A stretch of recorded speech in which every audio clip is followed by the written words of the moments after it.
বন্ধুরা, আজ আমি বানাবো পনির দো পেঁয়াজা। সেই জন্য আমি এখানে দুটো টমেটোকে কুচি কুচি করে নিয়েছি, এক টুকরো আদাকে কুচি কুচি করে নিয়েছি, এটা একটু থেতো করে নেব হামালদিস্তা করে।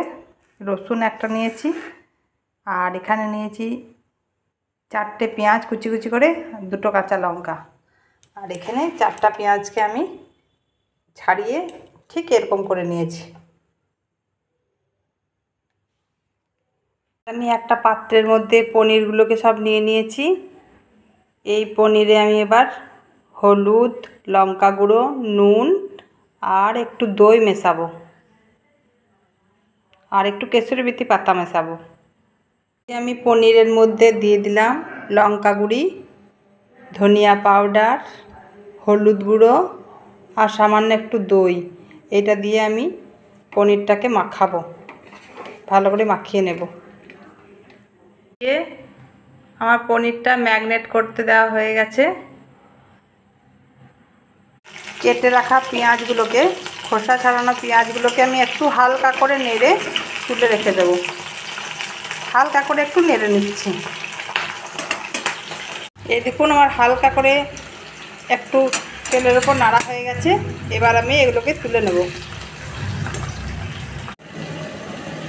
এই যে তেলের মধ্যে আমি পনিরগুলোকে সব, ম্যাগনেট করা পনিরগুলো সব দিয়ে দিয়েছি।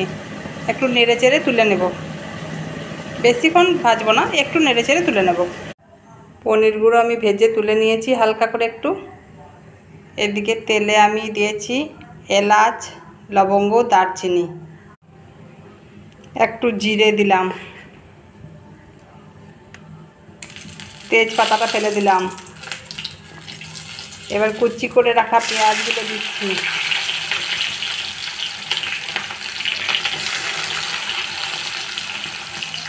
পেঁয়াজগুলো সুন্দর করে ভেজে নেওয়ার পর, পেঁয়াজটা সুন্দর করে ভাজা হয়ে গেলে রসুন কুচি দিচ্ছি। যেটা থেতো করে রেখেছিলাম সেই রসুনটা দিচ্ছি। রসুনটা ভালো করে ভাজা হয়ে গেলে আদা থেতলাটা ছিল সেটা দিয়ে দিলাম।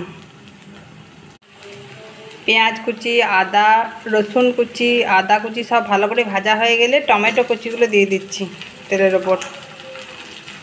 টমেটোটা ভালো করে ভাজা হয়ে গেলে এখানে আমি দিয়ে দিলাম নুন, হলুদ, লঙ্কা গুঁড়ো আর ধনে গুঁড়ো। সব কিছু দিয়ে ভালো করে নাড়তে লাগলাম। এই সব কিছু যখন আমার ভালো করে কষা হয়ে গেছে, তখন আমি পনিরগুলোকে ওর মধ্যে দিয়ে দিলাম। এবার হালকা করে একটু জল দিলাম।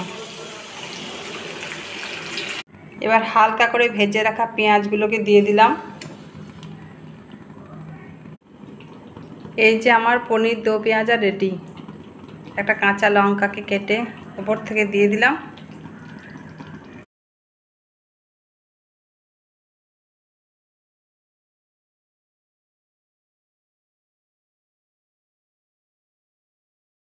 এই যে আমার রেস্টুরেন্ট স্টাইলের পনির দো পেঁয়াজা রেডি। আমার ভিডিও যদি ভালো লাগে তাহলে লাইক, কমেন্ট, শেয়ার করে আমার পাশে থাকবেন।